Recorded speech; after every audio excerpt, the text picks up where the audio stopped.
నమస్తే సంతోష్ని. సార్, మహిళా దినోత్సవ సందర్భంగా ప్రస్తుతం మన దేశ రాజకీయాల్లో, రాష్ట్ర రాజకీయాల్లో మహిళల పాత్రను మీరు ఎలా చూస్తారు సార్? సంతోష్ని మనం అంతా మహిళ దుర్గా, మా సాంప్రదాయంలో మహిళ చాలా గొప్పది ఇలాంటి గప్పాలు పలకటం తప్ప రాజకీయ చట్టాల్లో మనకు మహిళల పాత్ర కల్పించాం. విద్యా అవకాశాలు లాంటివి కల్పించాం, విద్యాధ్వానంగా ఉన్నా కూడా. అలాగే కొన్ని ఉదారమైన చట్టాలు చేశాం. మహిళలకి సంతానోత్పత్తి విషయంలో హక్కులు కానీ మిగతా విషయాల్లో కానీ. కానీ మౌలికంగా రాజ్యాధికారంలో వాటా కానీ, ప్రజాజీవనంలో పాత్ర కల్పించడం కానీ, అలాగే సమాజంలో మహిళల ప్రతిభ తగ్గట్టుగా అవకాశాలు కల్పించడం రెండు కూడా జరగలేదు. మనం మీరు 1952 నుంచి ఎన్నికల్లో చూసినట్టయితే స్వతంత్ర పోరాటంలో మహిళలకి గణనీయమైన స్థానం ఉంది. మహాత్మా గాంధీ పుణ్యమా అని చెప్పండి. ఆయన మన దుర్గాబాయి దేశ్ముఖ్ని తీసుకోండి, లేకపోతే సరోజినీ నాయుడిని తీసుకోండి, మరొకరిని తీసుకోండి. చివరికి మరి బాపు కుటుంబం నుంచే కస్తూర్బాని తీసుకోండి, లేకపోతే ఇతర కుటుంబాలను తీసుకోండి. నిజంగా మహిళలకు అద్భుతమైన అవకాశం కల్పించారు, నాయకత్వాన్ని పెంచారు, సమాజం గౌరవించింది. కానీ ఒక్కసారి అధికార రాజకీయం అనేది తలకెక్కిన తర్వాత మహిళల పాత్ర కనుమరుగైంది. ఎందుకంటే మన సమాజంలో అధికారం అంటే ప్రజల కోసం కాదు, వ్యక్తుల పెత్తనం కోసం. మన హైరార్కికల్ సమాజం, అంటే ఎవరు ఎక్కువ ఎవరు తక్కువ, కుల వ్యవస్థ వల్ల, పురుషాధిక్యత కుటుంబాల్లో తరతరాలుగా ఉండటం వల్ల అధికారం అంటే పెత్తనం. మనకి అధికారం అంటే అహంకారం. అధికారం అంటే ప్రజలకి కావలసిన ఉమ్మడి సేవలు అందించడం కాదు, ప్రజల అవసరాలు తీర్చడం కాదు. కాబట్టి ఈ లక్షణాలతో పూర్తిగా మగవాళ్లే అధికారం, ఆడవాళ్ళు కేవలం సహాయపడడం కోసం, ఇంట్లో ఉండడం కోసం అన్న భావన రాజకీయంలో బాగా ప్రస్ఫుటంగా వచ్చింది. చేత ఆ పాత్ర లేకుండా చేసిన మాట వాస్తవం, దానిలో ఏమాత్రం అనుమానం లేదు. ఇటీవల మరి ఒక చట్టం తీసుకొచ్చారు, ఎట్టకేలకు ఆలస్యంగా అయినా కూడా. ఆ చట్టం లోపభూయిష్టమైంది నా దృష్టిలో. ఎందుకంటే మీరు ఎప్పుడైతే రొటేషన్ పెడతారో, మనకి ఏనుగు మెడలో దండేసినట్టు లాటరీ ప్రకారం ఇక్కడ వస్తుంది ఇవాళ మహిళకి. మరి అక్కడ ఆ పార్టీలో బాగా ప్రభావశీలమైన మహిళలు, ప్రజల్లో చొచ్చుకుపోయిన వాళ్ళు ఉండొచ్చు, ఉండకపోవచ్చు, అన్ని చోట్ల ఉండరు కదా. అయినా కూడా అక్కడ వచ్చింది కాబట్టి లాటరీ ప్రకారం అక్కడ మహిళ రావాలి. అప్పుడేమవుతుంది, బలంగా ఉన్న నాయకులు వాళ్ళ కుర్చీ అంత తేలిక వదులుతారా, వాళ్ళ కుటుంబాల్లో ఉన్న మహిళలను, కూతుర్లనో లేకపోతే కోడళ్లనో భార్యలను పెడతారు అక్కడ. అది కుర్చీ మీద తువ్వాలేయడం కోసం అని చెప్పని మళ్ళీ అయిపోగానే, టర్మ్ అయిపోగానే వీళ్ళు వచ్చి కూర్చుంటారు మళ్ళీ. కాబట్టి పేరుకి మహిళల అధికారం కానీ పెత్తనం మగవాళ్ళది అవుతుంది. చాలా పంచాయతీల్లో, మున్సిపాలిటీల్లో, పంచాయతీల్లో ముఖ్యంగా పంచపతి అంటారు ఉత్తరాదిన. అంటే మహిళ పేరుతో రిజర్వేషన్ ఉంటుంది, పెత్తనం చేసేంత మగవాడు. ఆ ప్రమాదం ఉంది. రెండోది, అయినా చాలామంది మహిళలు రాణిస్తున్నారు. నేను కొన్ని సందర్భాలు చూశాను, మున్సిపాలిటీల్లో కొన్ని పంచాయతీల్లో అద్భుతంగా చేశారు ఆ రకంగా వచ్చినా కూడా. కానీ వచ్చేటం మళ్ళీ వాళ్ళకు ఉండదు కదా, మహిళలకు ఉండదు. మన వాళ్ళు ఉదారంగా 33% మహిళలకు ఇచ్చిన తర్వాత మళ్ళీ మిగతా జనరల్ సీట్లో కూడా మహిళలు కూర్చొని ఇస్తారా, అరుదుగా తప్ప. కాబట్టి నాయకత్వ లక్షణాలు చూపెట్టాక కూడా వాళ్ళకి నిలబడ్డారు అక్కడ. ఒక్కసారి అయితే వెళ్ళిపోతారు, మరి తాను తోకచుక్కలాగా అంతర్ధానం అయిపోతారు. ఆ ప్రతిభ వృధా అయిపోతుంది. నాయకత్వం అనేది కొన్ని ఏళ్ల పాటు పెరగాలి ప్రజల మనస్సులో. నాయకత్వం సమర్థంగా ఉంటే దాన్ని ఉపయోగించుకోగలగాలి, లేకపోతే వృధా అయిపోతుంది. కాబట్టి రెండు రకాలుగా ఫలితాలు పెద్దగా రావు. కానీ గుడ్ల మెల్ల కనీసం ఏదో ఒకటి చేశారు. లోపభూయిష్టంగా చేసినా కూడా మహిళలకంటూ పాత్ర కల్పిస్తున్నారు. అది చిత్తశుద్ధితో అన్ని పార్టీలు చేస్తాయని ఆశిద్దాం మనం. సార్, 50% పాపులేషన్ ఉమెన్ ఉన్నారు సార్ సుమారుగా. సో ఆర్థిక రంగంలో వీళ్ళని మీరు ఎలా చూస్తారు సార్, వీళ్ళ పార్టిసిపేషన్ వర్క్ ఫోర్స్? సంతోష్ని ఇప్పటికి కూడా మంది గల్లా పెట్టే ప్రధానంగా మగవాళ్ళది. హిందూ సమాజంలో ముఖ్యంగా ఆస్తులు మగవాళ్ళకి. ఇటీవల కొద్దిగా మార్పు వస్తుంది, ఇంకా పూర్తిగా మారల. ఆస్తుల పంపకాలు ఏమన్నా ఉంటే స్థిరాస్తులు కుటుంబంలో మగవాళ్ళకి అని చెప్పి మనసులో బాగా పాతుకుపోయింది. తర్వాత మహిళ వంటింటికే పరిమితం అవుతుంది, లేకపోతే పిల్లల్ని కంటం కోసం, పిల్లల్ని పెంచడం కోసం ఉంటుందని చెప్పిన భావం బాగా మనసులో నాటుకుంది. మగవాళ్ళు ఈ మహిళల్ని పిల్లల పెంపకంలో, పిల్లల పుట్టుక అది ప్రకృతి చేసింది, మహిళల భారం మోయాలి. కానీ పిల్లల పెంపకాన్ని మహిళలకు మాత్రం ఎందుకు మోయాలి, ఇద్దరు ఎందుకు మోయకూడదు? మోయాలి కదా, ఇద్దరికి బాధ్యత ఉంది కదా. అది మనకి ఇంకా రాలా ఈ దేశంలో. ఈ వివిధ కారణాల వల్ల ఈ దేశంలో ఆర్థిక వ్యవస్థలో ఖచ్చితంగా మహిళల పాత్ర గతం కంటే పెరుగుతున్నా కూడా వారి ప్రతిభకి తగ్గట్టుగా ఇంకా అవకాశాలు రావట్లేదు.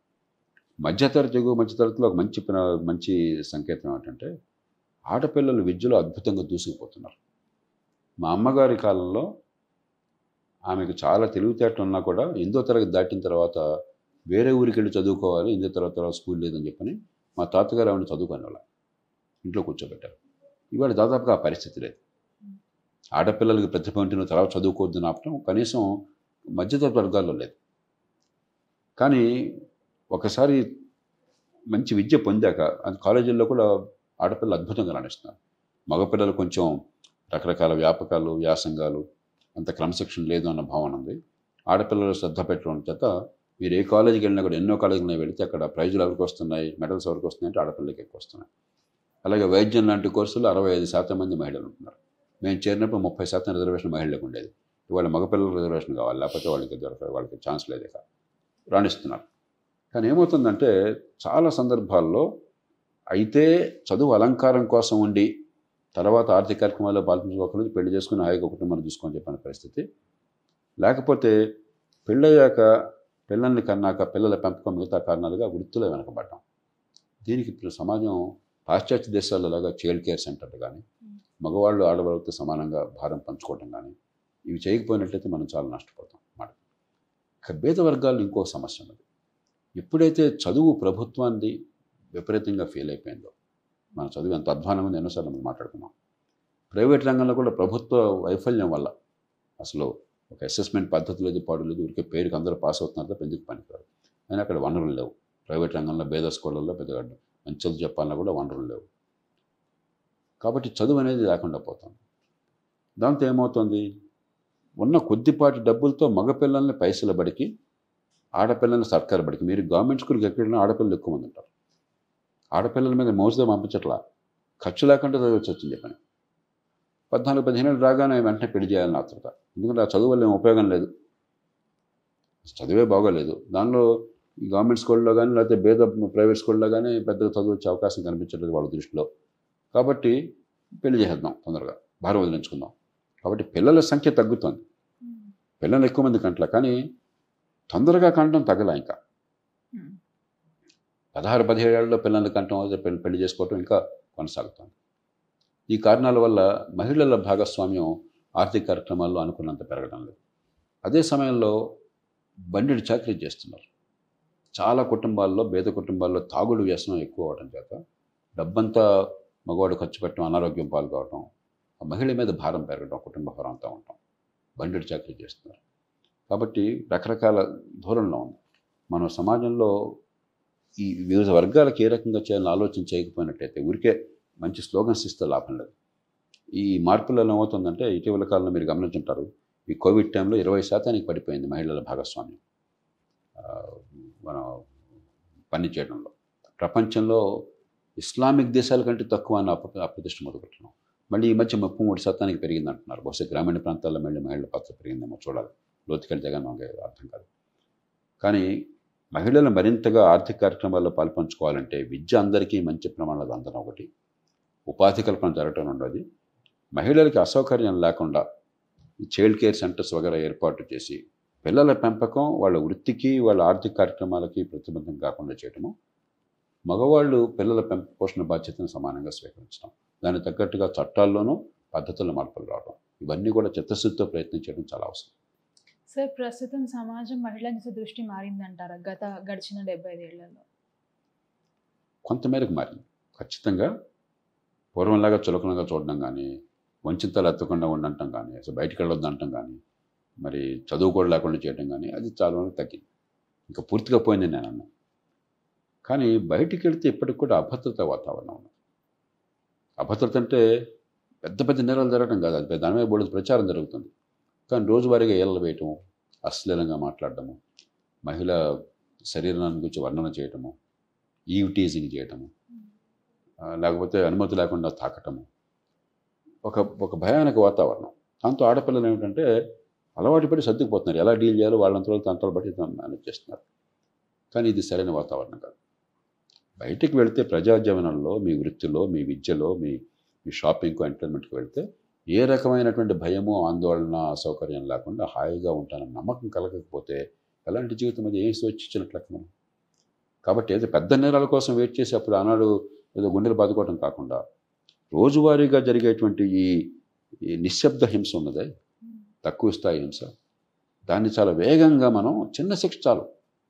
నిన్న జరిగితే ఇవాళ వెంటనే లోకల్ కోర్టులో సమ్మరీ ట్రయల్తో ఒక పనిష్మెంట్ ఇచ్చి 1000 రూపాయలు పెనాల్టీ వేసి 3 ఏళ్ల పాటు ప్రొబేషన్లో ఉంచుతాం, ఇంకోసారి ఇట్లా జరిగిందంటే నీ ఉద్యోగం ఊడుతుంది, లేదంటే నీ చదువు ఆగిపోతుంది.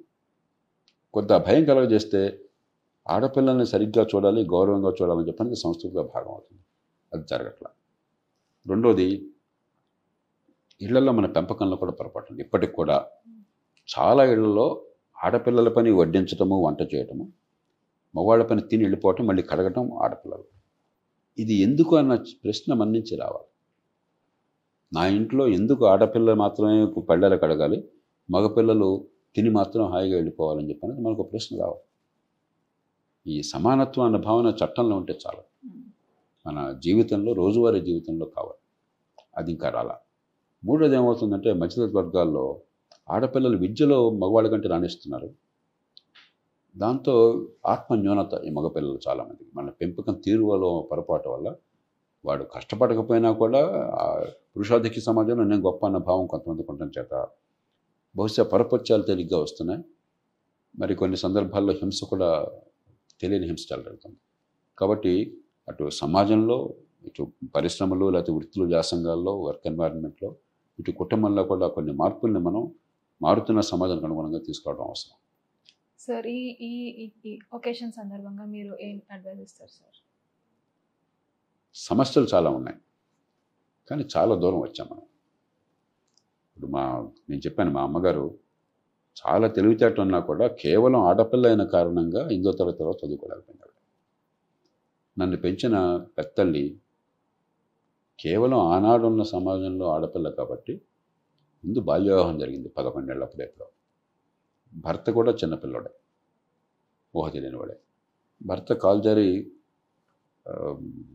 నూతిలో పడి చనిపోతే ఈవిడ మళ్ళీ పెళ్లి చేసుకోవాలి. పెళ్లి చేసుకోమని ఊరికి లాంఛనంగా అన్నట్టున్నారు.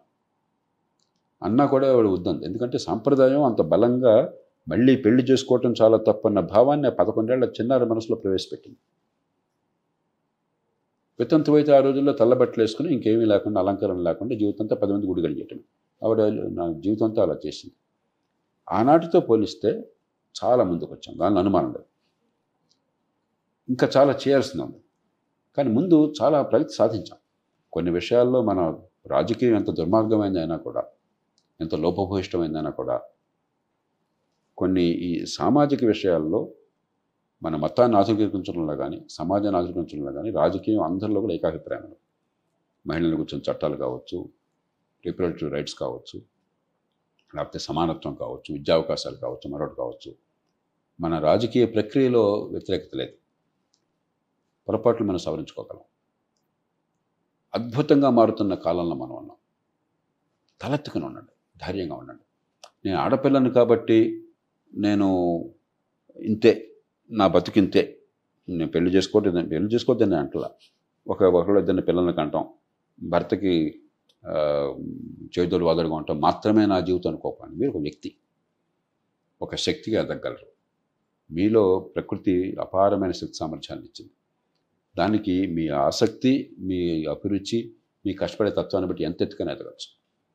మీకు అందమైన కుటుంబం, అందమైన జీవితంతో పాటు మీ ప్రతిభా సామర్థ్యం బయటకు వచ్చేందుకు పూర్తిగా అవకాశాలు ఉపయోగించుకోవాలి. దానికి ఎవరికి సంజాయిషి చెప్పుకొని అవసరం లేదు. ధైర్యంగా ముందు వెళ్ళండి. అంతేగాని మీ కళల్ని మీరు పరిమితం చేసుకోవద్దు. మనకు ఉపనిషత్ వాక్యం అన్నది, ఓంకార పరివృత్తం విశ్వం సంకల్ప పరిమితం దృశ్యం. సంకల్పమే పరిమితం అయితే మీకు ఇంకా దృశ్యం గోచరించదు, ఇట్లా ఉండిపోతాం మనం. కాబట్టి సంకల్పం విస్తారంగా ఉండాలి. ప్రపంచం ఎంత పెద్దదో అంత సంకల్పం ఉండాలి. ఎంతకైనా ఎదగలను, నాకు కోరిక ఉంటే కష్టపడితే సాధించగలను అన్న నమ్మకంతో మహిళలు కదలాలి. ప్రతి వ్యక్తి కదలాలి, ముఖ్యంగా మహిళ. మన దేశంలో ఉన్న పరిస్థితుల్లో ఆ కదులుతారని విశ్వాసం నాకు. ఎందుకంటే మన సాంప్రదాయంలో చాలా పొరపాట్లు ఉన్నా కూడా మహిళల్ని పెంచడానికి తగిన వాతావరణం కూడా ఉండదు. కాబట్టి దాన్ని ఉపయోగించుకోండి, భయపడబోకండి. అందమైన భవిష్యత్తుని ఈ తరం చూడబోతోంది. ప్రపంచ చరిత్రలో గతంలో ఎప్పుడు చూడనంత అందమైన భవిష్యత్తు ఇవాళ మన సొంతమైన అవకాశం ఇవాళ వనరుల వల్ల టెక్నాలజీ వల్ల ఉంది. దాన్ని పూర్తిగా సొంతం చేసుకోండి. Empower your selves, make the most of lives, have a good life personally and collectively, వ్యక్తిగాను సామాజికంగాను. అటు వ్యక్తి హితము నేను ఎప్పుడు చెప్తుంటాను, వ్యక్తి ఆనందము సుఖము సమాజ హితము రెంటిని కలపటం పూర్తిగా సాధ్యం. మహిళలకు ఉన్నంత అవకాశం ఇంకెవరికి లేదు. ఎందుకంటే మహిళలకి అధికారం అంటే పెత్తనం కాదు, బాధ్యత, సేవ, ఉమ్మడి అవసరాలు. దాన్ని ఉపయోగించి సమాజంలో మంచి ఫలితాలు తీసుకురండి, మంచి కీర్తిని సంతోషాన్ని పొందండి, వ్యక్తిగత జీవితంలో ఆనందాన్ని అనుభవించండి. సార్ మీ జీవితంలో మీకు స్ఫూర్తినిచ్చిన మహిళలు అంటే ఎవరు చెప్తారు? నాకు ఆంగ్ సాన్ సూచి. సరే, ప్రతి మనిషికి తన తల్లి, మా తల్లిగారు కానీ నన్ను పెంచిన పెద్దమ్మ కానీ వాళ్ళ జీవితం నుంచి చాలా నేర్చుకున్నాను. కానీ బాగా ప్రపంచంలో ఇటీవల కాలంలో నన్ను బాగా ప్రభావితం చేసిన మహిళలో ఆంగ్ సాన్ సూచి. ఆవిడ బ్రిటన్లో స్థిర నివాసం ఏర్పరచుకున్నారు. ఒక శ్వేత జాతీయుడిని బ్రిటిషర్ని పెళ్లి చేసుకున్నది, ప్రేమించి 2 పిల్లల్ని కన్నది. హాయిగా బతకవచ్చు. బర్మా కోసం పోరాటం కూడా బ్రిటన్ నుంచి చేయొచ్చు. జైల్లో పెడతారని తెలిసి, కుటుంబం నుంచి దూరం అవుతానని తెలిసి ఆవిడ కావాలని చెప్పని పులిబోన్లోకి వెళ్ళింది. భర్త క్యాన్సర్ వచ్చి చచ్చిపోయేదాకా ఆవిడని చూసే అవకాశం కూడా రానివ్వలేదు. చిన్నప్పుడు పిల్లల్ని వదిలేసి వెళ్ళిపోయింది, పిల్లలు ఎదిగేదాకా వాళ్ళు చూసే అవకాశం రాలేదు. భర్త చనిపోయే ముందు ఒక్కసారి 1 రోజు 2 రోజులు ఆవిడ గడిపే అవకాశం ఇచ్చారంతే. అంటే తెలిసి జరగబోతుందంటే తెలిసి అంతటి త్యాగాన్ని సిద్ధం కావటం, అంతటి అపారమైన నాయకత్వాన్ని ఇవ్వటం, అంతటి నీతిని అంతటి నిజాయితీని చూపెట్టడం చాలా అసాధారణమైనటువంటిది. నన్ను బాగా స్ఫూర్తివంతం చేసిన వాళ్ళు ఆవిడ ఒక ఆమె, మార్గరెట్ థాచర్ ఒక ఆమె. మీరు విధానాలతో పూర్తిగా ఏకీభవించకపోవచ్చు, కానీ ఒక పేద కుటుంబంలో పుట్టి, సామాన్య కుటుంబంలో పుట్టి, గొప్ప నాయకులుగా పదునైన భావాలతో సొంత ప్రతిభతో ఎదిగి బ్రిటన్ చరిత్రను మార్చింది ఆవిడ. చాలా మేరకు ప్రపంచ చరిత్రను మార్చింది. కాబట్టి మహిళలు ఎవ్వరికీ తగ్గరు. నేను చెప్పిన 2 కూడా వాళ్ళ ప్రతిభతో, కష్టంతో, సంకల్పంతో వచ్చారు, కానీ ఎవరో తీసుకురావటం రాలేదు.